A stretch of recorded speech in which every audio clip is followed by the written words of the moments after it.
ঠিক আছে ঠিক আছে, একদম ভাঙলেই হবে, তখন নিষিদ্ধ রাসায়নিক ব্যবহার করে উৎপাদন করা হচ্ছে গুড়। খাদ্য আদালতের অভিযানে মিলল ভয়াবহ তথ্য।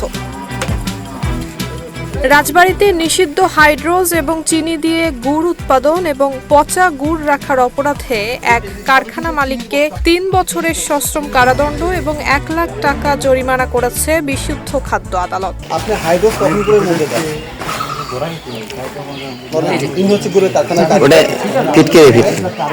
সমস্যা নেই, আপনি তো কারিগর, আপনি তো দেখলাম গুড় তৈরি করতেছেন। কি কি করেন সেটা বলেন। বলেন। গুড় কেটে আর 3 বাড়ি। এই যে হাইড্রোজ কখন করে মধ্যে দেন? সেটা কাম করা না। আপনি তো কেবলই বলতেছিলেন। Senior judicial magistrate Mohammad Mohsin হাসানের নেতৃত্বে কামুর দোজালি গুড় কারখানায় অভিযান পরিচালনা করা হয়। RICL TMX, যুগের পর যুগ স্থাপনা থাকে মজবুত।